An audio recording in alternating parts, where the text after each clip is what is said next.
In this video, I'm going to show you guys how quickly and easily you can take SharePoint's REST functionality, query a list with it, and then send the results of that query directly to a jQuery library called DataTables to create a stylized list view. Here we are looking at the DataTables website. I've been using this library since 2009. It's got a lot of features. You can do a lot of customizations to it, and they keep adding to it and they keep supporting it. So definitely check out the library, support these guys, and yeah, it's got some cool stuff. Over here we are in our SharePoint 2013 site, and let me just show you quickly what we're going to be doing in this video. I have a list here you can see of zip codes. So it's got 42,000 zip codes in it, so that's all the zip codes for the US.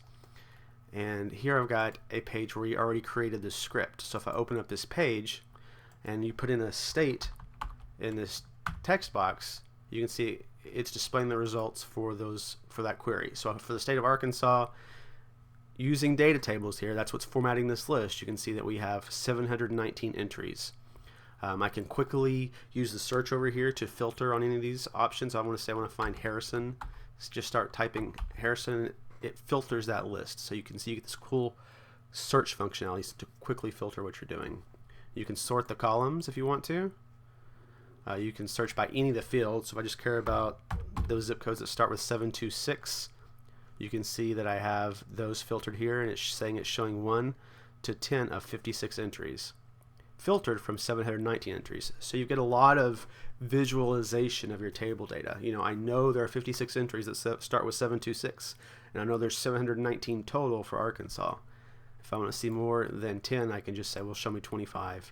And it's not refiltering the list. This list of 700 items is in memory, and you can see how quickly it reacts. Like I put in Texas, for example. That's going to be a larger query. It's telling me there are 2,676 Texas zip codes. So if I type in a search for Austin, I just want to see Austin, you can see that we have 82 entries for Austin of 2676, and you saw quickly it filtered that. If I want to search for the zip code where I used to live, 78758, you know, it quickly goes straight to that. So you can see it's a very quick acting library. It's very responsive. Even when you're querying over 2,000 items, it was still very responsive. So let's show you guys how to build this now, right? You can stop listening to me talk as much and see me do something. So let's go back to our site pages library, and let's add another page to the site. So we go Files, New Web Part Page, and let's go ahead and call it Zip. We'll go ahead and overwrite it if it's there just in case. Create it, and here's our blank page. We now want to have a script that we add to this page. So we're going to open our site in SharePoint Designer, and in our site assets directory we're going to add a new JavaScript file, and let's just call that zip.js. Open up that file, edit it, and let's drop some script in there.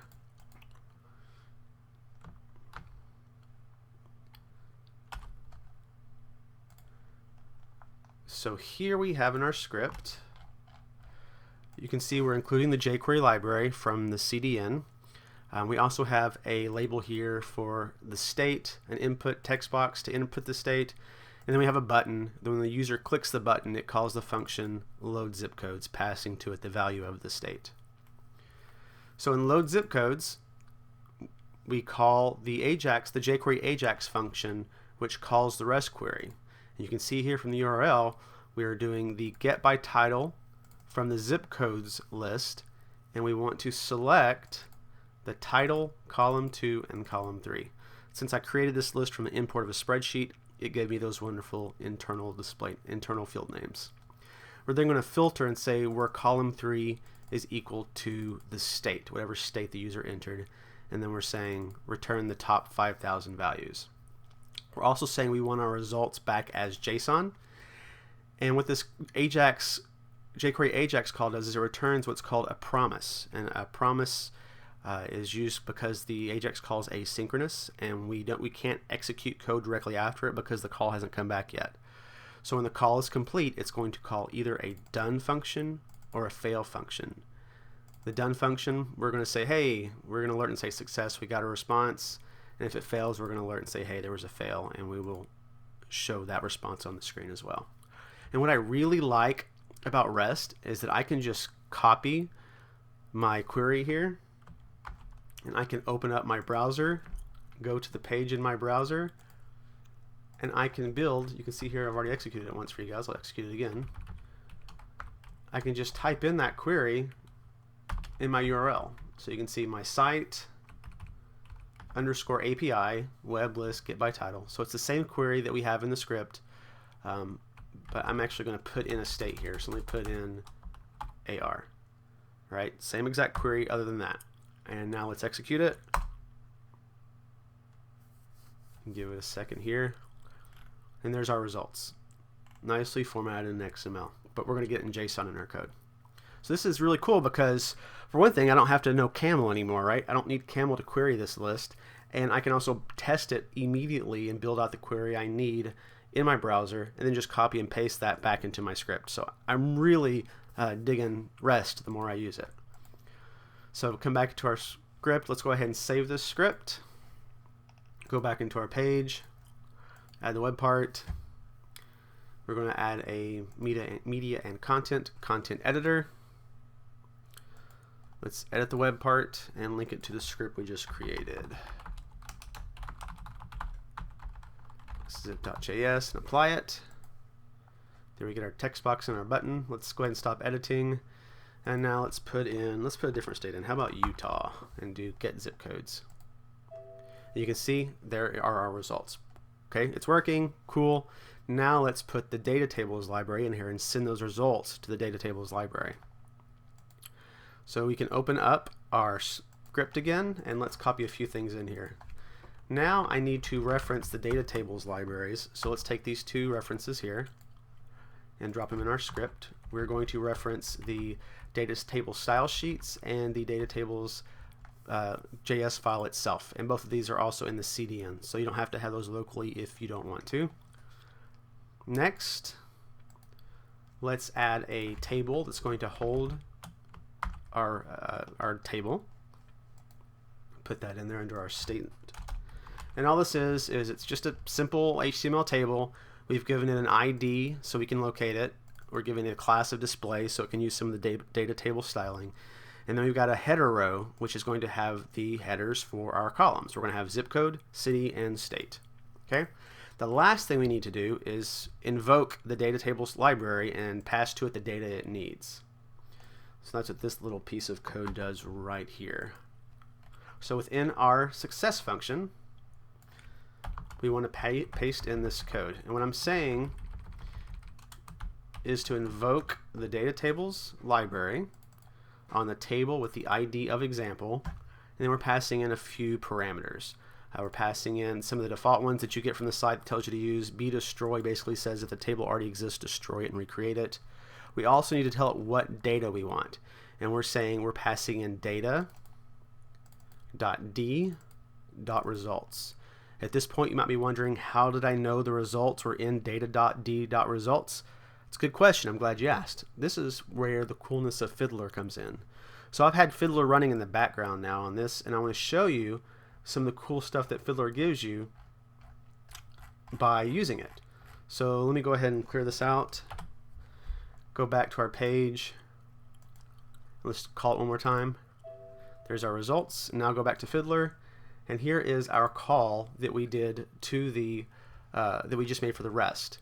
And what's cool, if we look at Fiddler, there is this label here called JSON, and it will show our results as they come back as JSON. And you can see that we have our data.d.results, and then it's an array of our data.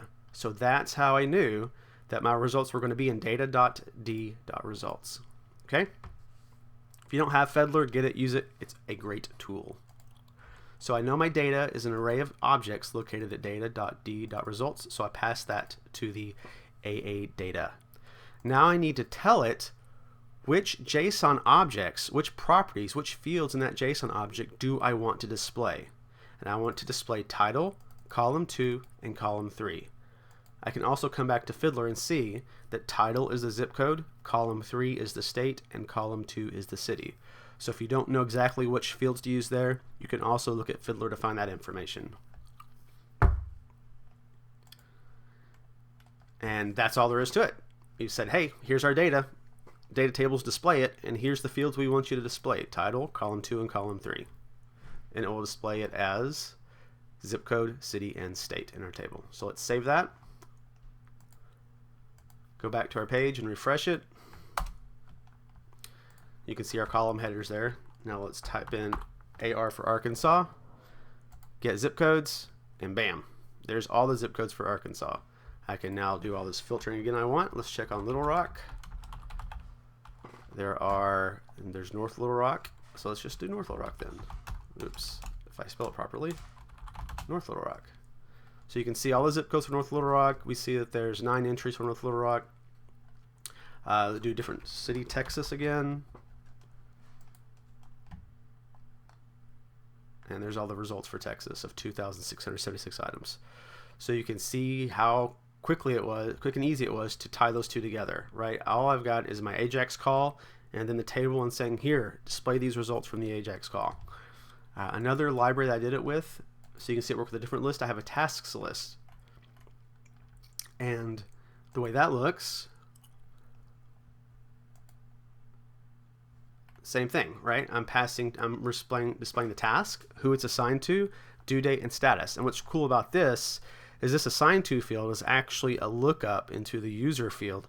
So the REST query is a little more funky because you have to do these things called expands. So whenever you first go to do your first REST query that has a lookup value in it, be sure to look up the expand functionality. I don't want to make my blog post too long. Andrew Connell has a good blog post on expand. Lots of great resources out there. So that's all there is to it. Go to the blog post. It's going to be, the URL should be in the description of this video, and you can copy the scripts for this for both 2013 and for 2010. Thanks a lot.